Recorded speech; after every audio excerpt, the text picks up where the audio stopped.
이 새벽 우리 계시는 말씀 구약성경 에스라서 8장 1절부터 3절까지 기록된 말씀입니다. 구약성경 720쪽 에스라서 8장 1절부터 3절까지 기록된 말씀을 우리 같이 합독하도록 합니다. 구약성경 720쪽입니다. 에스라서 8장 1절부터 3절까지 기록된 말씀을 우리 같이 한 목소리로 합독합니다. 같이 봐요. 아닥사스다 왕이 왕위에 있을 때에 나와 함께 바벨론에서 올라온 족장들과 그들의 계보는 이러하니라. 비느하스 자손 중에서는 게르솜이요, 이다말 자손 중에서는 다니엘이요, 다이 자손 중에서는 하투스요, 스가냐 자손 곧 바로스 자손 중에서는 스가랴니, 그와 함께 족보에 기록된 자가 150명이요. 아멘. 신앙의 유산, 오늘 기록된 말씀을 중심으로 해서 신앙의 유산이란 제목으로 말씀을 잠깐 묵상하고 기도하려고 합니다.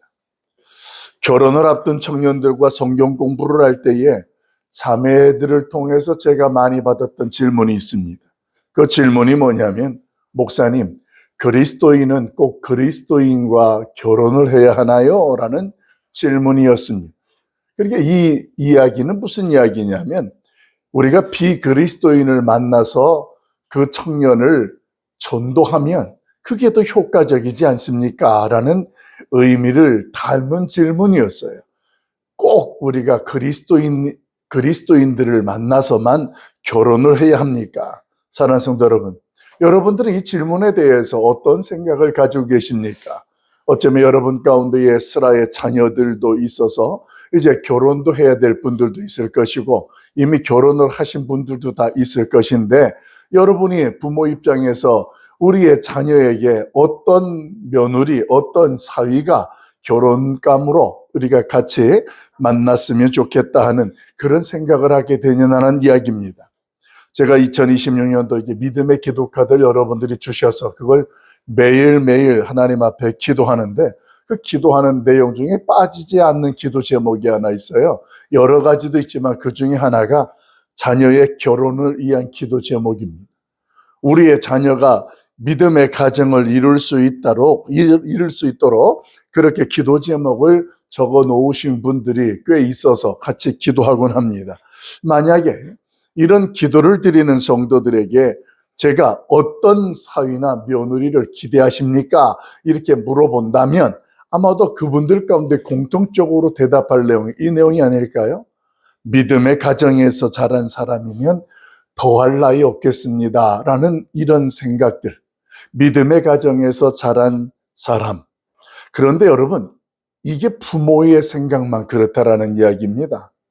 부모는 믿음의 가정에서 자란 사람을 사위가 되고 며느리가 되었으면 좋겠다 생각을 하는데, 본인은 그 생각을 안 한다면 결국 그 내용이 어떻게 될까요? 얼마 전에 다른 교회의 장로님 아들인데 이제 결혼할 정도로 가깝게 지내던 교제하는 자매가 있었다고 합니다.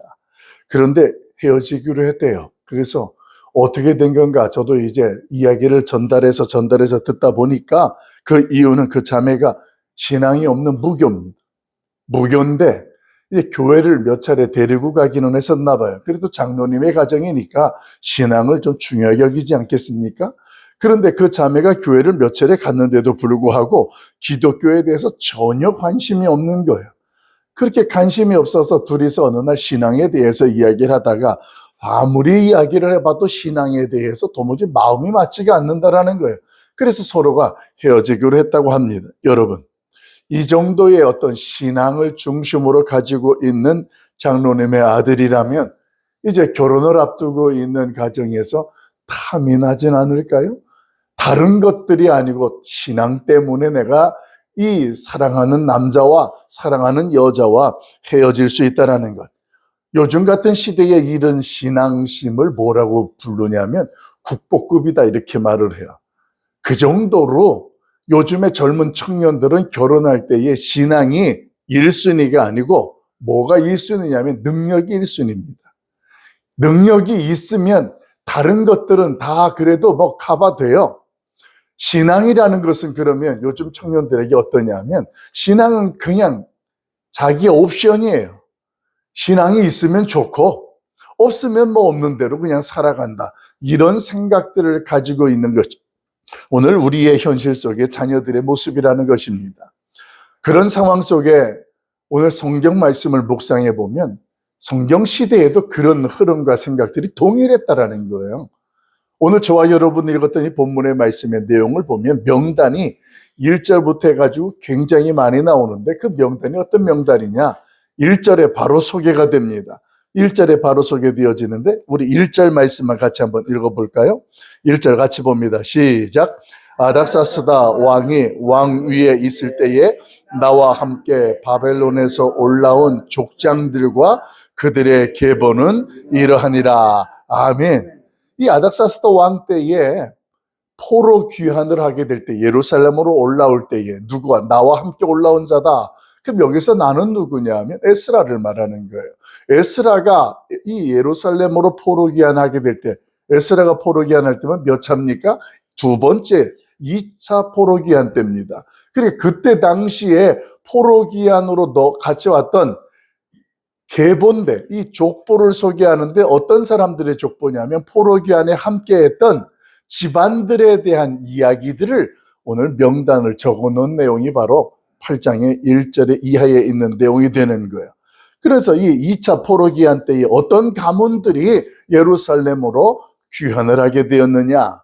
근데 이 귀환한 명단들을 보면요. 여러분들이 지금 우리가 지나왔습니다만 한 가지 공통점을 발견하게 됩니다. 그 공통점이 뭐냐면 이들의 이름이 1차 포로 귀환 때에 소개했던 그 가게, 그 집안들 있죠. 1차 포로 귀환 때 소개했던 집안들과 2차 포로 귀환 때 소개하는 집안의 자녀들이 똑같다라는 거예요. 1차 때에 1775명이라는 사람이 전체 1차 포로 귀환에 4분의 1도 안 되는 사람이 2차 포로 귀환 때 넘어왔어요. 근데 2차 포로 귀환 때 왔던 사람들이 어떤 사람들이냐? 1차에 왔던 사람들의 집안이 2차 때에도 그대로 소개되고 있다는 거예요. 왜 그렇게 되었을까요? 포로로 끌려갈 때만 해도 이들만 있던 게 아니에요. 이들 집안만 있는 게 아니라 굉장히 많은 집안들도 함께 포로로 끌려가 있었습니다. 그런데 1차에서 돌아온 사람이나 2차에서 돌아오는 사람들이나 그 사람들이 보게 되면 동일해요. 그럼 다른 집안 사람들은 어떻게 되었을까요? 다른 집안 사람들은 포로 귀환이 기회가 되었을 때 다 거부했습니다. 1차 포로 귀환하고 나서 이제 시간이 지나게 되어져서 80년이라는 세월이 지났습니다. 80년 이후에 2차 포로 귀환이 이어지는 거예요. 그러니까 1차 포로 귀환하고 80년 기간 동안에 다른 사람들이 포로 귀환을 2차 때 갈 수 있고 마음을 정하고 결정할 수 있는 기회들이 있었다는 이야기예요. 그런데 그 시간이 지나갔음에도 불구하고 여전히 포로 귀환했던 사람들은 1차 포로 귀환한 사람들 가정 그 집안의 자녀들이 동일하게 귀환한 것으로 볼 수 있습니다. 여러분, 왜 이런 결과가 나타나게 되었을까요? 다른 집안들도 있었고 그만한 기회가 있었는데 왜 본문의 명단 안에는 동일한 집안의 자녀들만 있을까라는 이야기입니다. 그 이유가 있었습니다. 1차 포로 귀환 때도 그렇고 그 이후에 80년이 지나고 2차 포로 귀환 때도 그 명단에 없는 집안 사람들은 왜 이들이 그 명단에 기록되지 않았는가 하면 예루살렘으로 돌아갈 만한 당위성들을 그들은 가지고 있지가 않았기 때문에 그래요. 왜 우리가 굳이 예루살렘으로 돌아가야 되느냐? 이게 굉장히 중요한 질문이에요. 여러분, 지금 이스라엘 백성들이 왜 예루살렘으로 돌아가야 됩니까? 하나님께서 왜 이들이 예루살렘으로 돌아갈 수 있도록 미리 약속도 해주셨고 예언돼 놓으셨고 이방인들의 왕들을 감동시키고 하나님이 섭리하셔서 그들로 하여금 포로 귀환으로 가도록 하셨느냐라는 것입니다. 하나님의 섭리와 하나님의 궁극적인 커다란 목적은 오늘 하나님께서 가지고 계신 것이라면 돌아가는 자들은 왜 그들은 돌아가야 될 이유가 되었습니까? 그들이 돌아가게 되어질 때에 말씀을 그동안 묵상했던 것처럼 하나님 앞에 잃어버렸던 자신들의 선민의 의식들을 다시 회복하게 되어지는 기회가 되어졌잖아요. 하나님이 여전히 택하시고 사랑하신다라는 것들을 경험할 수 있는 그런 기회들이 되어졌잖아요. 근데 이런 기회들이 돌아가게 되어지는 집안에는 어떻게 당위성들을 가지게 되었을까요? 그 질문에 대한 한 가지의 결론은 이렇습니다. 오늘 그들의 삶 속에 포로 귀환의 명단에 속해져 있는 집안에 있는 사람들 속에 예루살렘으로 돌아가야 하는 이유, 하나님을 중심으로 살아가야 하는 신앙의 유산이 그 후손들에게, 그 자녀들에게 진실된 모습으로 그대로 보여주고 유산으로 나누어졌기 때문에 그래요. 우리는 지금 이 바벨론의 포로로 살고 있어도 하나님의 백성이고 하나님의 택한 민족이다. 우리는 언약의 백성이라는 것을 그 집안의 어른들을 통하여서 본 거예요. 들은 거예요.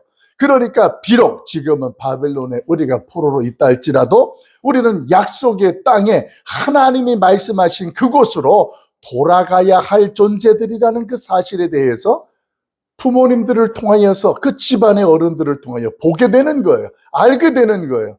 여러분 그 긴 시간 동안 얼마나 세대가 바뀌었을까요? 1차 가고 80년 지났으면 중간에 없어진 사람들도 굉장히 많았을 것이고 어른들이 사라진 이후에 그 후손들만 있는 집안들도 있을 것입니다. 그런데도 오늘 명단에 기록되어 있다는 것은 어른들이 떠났어도 그 어른들이 보여주었던 신앙의 유산은 그 후손들로 하여금 여전히 예루살렘으로 우리가 돌아가야 될 당위성과 가치를 분명하게 가지고 있었다는 것입니다. 거부했던 사람들의 이유는 단순했습니다. 지금 이곳에서 아주 안정된 삶을 살고 있는 거예요.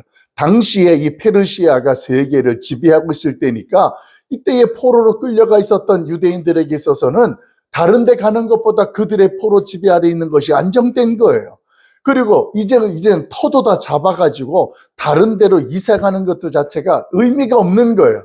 더더군다나 예루살렘으로 간다라는 이야기를 들었을 때 거기는 자신들이 떠나올 때의 상황을 알고 있어요. 폐허가 되어지고 엉망이 되어졌는데 이 안정된 삶을 버리고 다시 그 폐허가 된 예루살렘으로 돌아간다? 그곳에 가서 다시 그 고생스러운 일들을 시작한다? 우리가 왜 예루살렘을 가? 그런 고생을 할 필요가 없다. 여러분, 이것이 이 명단에 빠진 집안의 후손들의 모습이었습니다. 여러분, 이런 내용들을 저와 여러분이 지금 묵상하면서 오늘 저와 여러분에게 얼마나 중요한 메시지를 전해주는지 모릅니다. 여러분, 올바른 신앙생활에서 올바른 신앙의 후손이 이어지게 됨을 깨달을 수 있길 예수님의 이름으로 축원합니다. 저와 여러분에게 하나님이 깨닫게 하시는 사명이 그거예요. 이 사람들의 이름이 기록되어지고 이 사람들의 후손들이 나오는 것은 그냥 자연스럽게 나오는 것이 아니라 어떻게 되어졌다고요? 왜 우리가 예루살렘으로 가야 되는지에 대한 영적인 신앙의 당위성과 그 가치가 그 후손들 가운데에 남아진 거예요. 그게 중심이 되니까 자신들의 안정된 삶도 내려놓을 수 있고 포기할 수 있는 거였어요. 여러분, 우리가 신앙생활하면서 우리 부모님들 적어도 대한민국에 70년대, 80년대에 90년대 신앙생활했던 분들은 어떤 세상의 풍파가 몰려와도 흔들림이 없어요. 그때 신앙생활에 열정을 가지고 하나님 앞에 신앙생활했던 분들은요, 아무리 세대가 어떤 시대 쪽으로 생각이 바뀌어져 가고 가치가 변해도 하나님의 전에 나와서 하나님을 섬기고 신앙생활하는 것들에 대해서는 전혀 흔들림이 없다라는 거예요. 그런데 왜 그 다음 70년대, 80년대, 90년대의 신앙생활을 겪으신 분들이 속해 있는 집안의 가정의 자녀들에게는 그런 신앙의 유산들이 그 자녀들로부터 내가 교회를 다녀야 될 이유, 내가 하나님의 말씀을 믿고 내가 신앙생활 될 가치와 당위성에 대해서는 의식을 하지 못하게 될까요? 여러분, 이 새벽에 하나님께서 저와 여러분에게 기도하게 하는 하나님의 음성이요, 우리의 기도 제목이 되어질 줄로 믿습니다. 우리의 마음속엔 그래요. 우리가 하나님 앞에서 믿음 생활하면서 하나님의 은혜로 오늘까지 살아왔다라는 것, 이것이 하나님의 은혜가 아니라는 것을 다 고백해요. 그러게 그 믿음의 간증이 있으니까 어떤 일이 있어도 하나님의 전을 중심으로 사는 거예요. 예전에는 집을 사는 일도 이사 가는 일도 하나님의 교회를 중심으로 다 그렇게 생활들이 이어졌습니다. 직장도 선택할 때 내가 그 직장을 가게 되면 우리 교회를 못 다닌다고 판단되면 그 직장을 가지 않고 하나님께 기도했어요. 주일 성수할 수 있는 직장을 달라고 기도했고, 하나님 앞에 집을 살 때도 내가 새벽 예배 다닐 수 있고 이 주일 예배 드릴 수 있고 봉사할 수 있도록 가까운 지역에 사는 집을 구하게 해달라고 기도도 하고 그렇게 찾아다녔었습니다. 이런 가치와 당위성이 왜 나왔냐면 하나님의 은혜라는 거, 하나님이 사랑하고 있다라는 거, 이런 것들이 있으니까 우선순위가 거기에 있었다는 이야기예요. 네, 여러분, 지금 저와 여러분 이 새벽에 나오신 여러분들이 한번 이걸 한번 생각해 보세요. 지금 나의 중심 속에 왜 내가 하나님 앞에서 하나님을 이렇게 이런 새벽에도 한파 가운데 나오고, 그리고 하나님 앞에 주일마다 세상의 어떤 발걸음들은 다 끊고 예배당으로 나오고 있는데 그 이유가 뭔가? 아마 돌이켜보면 그래도 조금 젊으신 분들은 우리 어머니, 우리 아버지, 우리 할아버지, 할머니가 보여주었던 신앙의 유산 속에서 내 믿음이라는 것이 그렇게 자리 잡아줬고 하나님 앞에 서게 되었다라는 그런 우리 안에서의 간증들이 아마 있을 것입니다. 어쩌면 방송으로 이 말씀을 묵상하는 자들도 동일할 거예요. 그러면 다시 현실로 돌아와서 우리가 하나님 앞에서 이런 믿음의 당위성을 가지고 그럼에도 불구하고 하나님 앞에 나오고 있다면 우리의 자녀들, 자손들은 어떻습니까? 요즘은 교회에 3대가 교회를 다니면 국보급이랍니다. 2대도 그렇게 쉽지 않다라는 거예요. 그만큼 신앙의 유산이라는 게 이어가는 게 저 집이 누구 장로님, 저분이 누구의 권사님 자제분이고 그 자녀의 자녀들이래, 이렇게 말하는 게 요즘은 교회에서 찾아보기가 어렵다라는 거예요. 여러분들도 공감할 겁니다. 제가 이 교회에 온 이후로 저희 교회에서 오후 예배가 있었고 그 오후 예배 때는 가족 특송이라는 것을 했었습니다. 그때 되어지면 흩어져 있던 자녀들이 그날에는 모여서 우리 가족들이 이런 가족들이고 자녀들이에요. 하나님 앞에 특송을 하면서 그때 얼마나 그 부모님들이 자녀들과 은혜가 되었을까요? 찬양할 때 그 모습들이. 그래서 어느 집안에서 장례식 할 때에는 그때 집안에 또 특송을 했던 찬양을 틀어달라고 해서 그거를 전달해 드리기도 하고 그것을 그분들에게 갑옷처럼 보관하고 있다는 이야기도 들었습니다.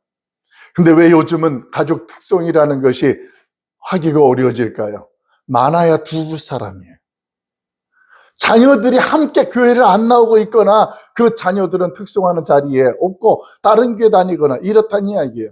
그래서 가족끼리 함께 특송을 하려면 몇 가정이 모아서 부부들이 하거나 또 혼자 되신 분들이 계시니까 자녀들도 없고 그래서 가족 찬양이라는 것이 점점점 현실적으로 멀어지는 거예요. 이게 지금 우리에게 뭘 이야기해 주냐면 신앙의 유산들이 지금 제대로 이어지지 아니하고 있는 우리의 가정이고 현실들을 냉정하게 보여주고 있다는 것입니다.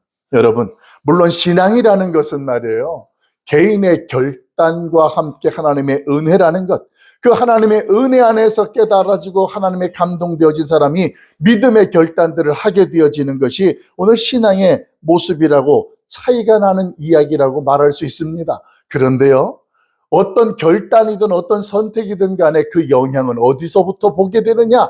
그 가정의 부모님으로부터, 먼저 신앙생활했던 그 누군가로부터 영향을 받게 되어지고 그 다음에 그 영향을 받았던 사람들이 자신의 신앙에 결단을 하게 된다는 거예요. 나도 우리 어머니, 나도 우리 형님, 나도 우리 동생을 통해서 믿음 생활을 하는 것을 봤는데 이렇게 나도 해야 되겠다, 이렇게 선이 잡아지는 거예요.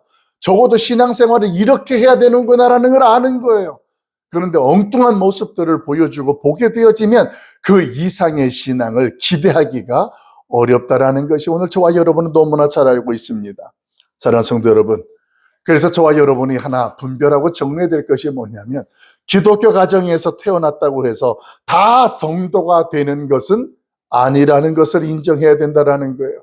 그래서 결혼 상대자 어떤 사이를 만나느냐, 어떤 며느리감을 만나느냐 할 때 기독교 가정이면 좋겠습니다. 아니에요, 여러분. 부모님이 암만 신앙이 좋아도 지금 그 부모의 신앙이 자녀의 신앙이라고 인정할 수가 없다라는 거예요. 부모가 신앙이 없어도 신앙이 좋은 예비 며느리, 예비 사이들이 있을 수 있고요. 여러분, 그런 모습 속에서 우리가 결혼하는 대상자들의 그 조건들을 그냥 기독교 가정에서 태어났으면 좋겠습니다. 오죽하면 그 정도까지 생각을 했을까라고 이해가 됩니다만, 오늘 포로기한의 명단에서 1차 명단의 집안이나 2차 명단의 집안이나 80년이라는 세월이 지났음에도 불구하고 변함없는 모습 속에 보면 그 이상의 집안들도 있었어도 그들은 예루살렘을 가야 할 당위성을 깨닫지 못하고 그것에 대해서 확신을 갖지 못하니까 거부한 거예요. 누구든지 가도 된다라는 층위에 내려왔음에도 불구하고 안 가는 거예요. 교회의 신앙생활이 누구든지 교회 나올 수 있는데도 안 나오는 이유가 뭡니까? 왜 내가 예수를 믿어야 되고 교회를 가야 되는지, 그 이야기에 대해서 그들이 감동받고 깨닫도록 영향을 주지 못하는 오늘 이 시대의 기성세대들, 저와 여러분의 모습이 중요하지 않겠느냐라는 것입니다. 그래서 이 새벽에 저와 여러분이 하나님 앞에 가져야 될 사명이 뭐냐? 이게 기도 제목이 되는 거예요. 우리의 올바른 신앙을 통해서 그 올바른 신앙을 보여주고 그 올바른 신앙을 물려주는 것이 저와 여러분의 큰 사명이고 기도 제목이 될 수 있길 예수님의 이름으로 축원합니다. 그러니까 여러분, 제가 믿음의 기도카드 2020년도 기도카드 작성을 보게 되면 우리 자녀들이 신앙이 회복되게 하시고 우리 자녀들의 믿음의 가정을 이룰 수 있도록 결혼하게 해주시고, 예, 좋은 비전들이고 좋은 기도 제목 소원 맞아요. 그러면 오늘 그들에게 우리가 보여줄 수 있고 물려줄 수 있는 그런 올바른 신앙의 유산들을 먼저 가지고 우리가 그렇게 서자라는 기도 제목을 갖고 나가자는 이야기입니다. 그래서 3차 포로기한을 할 때에는 2차 포로기한에 없었던 명단들이 많아지게 되어지고, 우리 시대에는 예수 안 믿는 자녀들이 예수 믿는 일들이 더 많아지게 되어지고, 이런 일들, 이런 가정에서 간증들이 많이 나올 수 있기를 예수님의 이름으로 간절히 소망합니다. 신앙의 가정에서 내가 속해 있다면 은혜의 시작이잖아요. 내가 아무리 안정되고 세상에 좋은 것들이 우리에게 기회가 된다 할지라도 하나님의 나라를 내가 사모하고 누려야 될 가치가 오늘 자녀들에게 그 집안에서 누려지고 보여지게 되는 거예요. 그런 모습을 통해서 자녀들이 나도 그래서 교회를 가야 되는구나, 내가 그래서 예수를 믿어야 되는구나, 이게 그 자녀들 가운데 되는 거예요. 아마도 여러분 집안의 자녀들이 어렸을 때는 교회를 다녔다라는 분들이 참 많이 있을 겁니다. 그런데 여기서 질문 하나 스스로 던져보세요. 그랬던 자녀가 왜 지금은 신앙의 길에서 멀어졌을까? 우리는 그 이유를 밖에서 찾으려고 해요. 그런데 여러분, 엄밀하게 보면요, 안에서부터 그 자녀가 볼 것들을 볼 수 있고 물려받은 것들을 물려받게 되었다면 그 자녀들은 여러분들이 누군가 영향을 받아서 지금 그 자리에 있는 것처럼 그런 자리에 설 수 있을 수 있다라는 기회가 있었다라는 겁니다. 그런데 여러분, 아직도 그런 기회가 우리에게 있잖아요. 그래서 이 새벽에도 기도할 수 있고, 그래서 저와 여러분이 그런 신앙의 유산을 물려줄 수가 있다라는 것입니다. 오늘 본문에 소개된 후손들은 예루살렘으로 돌아갈 믿음의 유산을 물려받은 자들이에요. 그래서 그냥 그 이름, 성경에 나오는 족보들을 여러분들이 볼 때에 누구는 누구를 낳고 누구는 누구를 낳고 누구는 누구를 낳고, 이게 그냥 단순한 족보가 아니라는 거예요. 그러기 위해서 그 부모들이 그 자녀들에게 얼마나 수많은 모습들과 하나님 앞에서의 가치와 믿음의 당위성을 물려주고 보여주었기 때문에 누가 누구를 낳고 누가 누구를 낳고 믿음의 계보가 끊어지지 않았겠느냐. 이제 여러분들이 족보를 읽을 때에 이게 확 들어올 겁니다.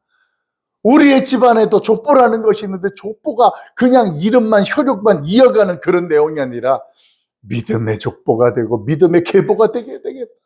우리 할머니에게 신앙이 우리 어머니에게, 우리 어머니에게 신앙이 우리 아버지에게, 우리 아버지에게 우리 신앙이 나에게, 나에게서 온 신앙이 우리의 자녀들에게, 그 자녀들이 또 다른 자녀들에게, 여러분 이런 믿음의 유산이 이어지는 오늘 그런 사명과 책임을 감당하는 저와 여러분, 우리 모두가 다 될 수 있기를 예수님의 이름으로 간절히 축원합니다. 그래서 이 새벽에 가족 복음화를 위해서 기도하는 일, 자녀들의 결혼을 앞에서 기도하는 일, 그 기도하는 기도의 제목이 하나님을 감동시키고 하나님의 영광을 드러내어 응답되어질 수 있기를 예수님의 이름으로 간절히 축복합니다. 기도하겠습니다. 사랑 많으신 아버지 하나님, 오늘도 우리에게 이런 신앙을 허락해 주셔서 감사합니다. 하나님께서 우리에게 믿음이라는 것에 대해서 누군가로부터 영향을 받게 하시고 또 하나님 앞에 신앙이라는 것들에 대하여서 오늘도 하나님의 은혜로 지켜지고 나아가게 하셨으니 감사합니다. 하나님, 오늘도 하나님 포로기환의 명단의 집안들을 보면서 그 안정된 삶을 버리고 폐허된 예루살렘으로 돌아가야 할 영적인 가치와 당위성을 알게 한 집안들의 명단들을 봅니다. 하나님, 이 세상에 좋은 것들이 많고 안락하고 쾌락적인 것들이 많지만 그러나 하나님 앞에 주일이 되어지면, 그러나 하나님 앞에서 나의 소득의 10의 1조를 띄어서 또 감사의 예물로 드려야 될 신앙의 가치와 당위성이 분명하게 그 자녀들에게, 후손들에게, 가족들에게 보여지고 물려지고 깨달아지고 그것이 믿음이 되어지는 놀라운 역사와 은혜를 허락하여 주시옵소서. 이 시간 이것을 우리의 사명으로 삼습니다. 기도 제목으로 삼습니다. 연약하고 부족함에도 불구하고 오늘 나를 통하여서 이 말씀을 깨닫게 하시고 기도하는 자리에 나를 세우셨으니 오늘도 하나님 가족 복음화를 위해서 기도하는 가정이나 또 자녀의 믿음의 가정을 이룬 결혼을 위해서 기도하는 제목이나 취업을 위해서 기도하는 제목이나 그 모든 기도 제목 위에 예루살렘으로 돌아가야 할 당위성을 깨닫게 하여 그들이 돌아갔던 것처럼 왜 하나님을 믿고 교회를 다니고 예수 그리스도를 믿고 말씀 중심으로 살아야 하는지 오늘 그 부분에서 하나님 우리의 자녀들이 가정에서 아멘 아멘 할 수 있는 은혜가 넘치도록 우리를 사용하여 주시옵소서. 이 새벽에도 우리 함께 하신 하나님을 찬양합니다. 하나님께서 우리의 간절한 소원 위에 성령께서 기름 부으사 우리 하나님의 뜻대로 역사하시고 이루어 주시옵소서. 예수님의 이름으로 기도하옵나이다. 아멘.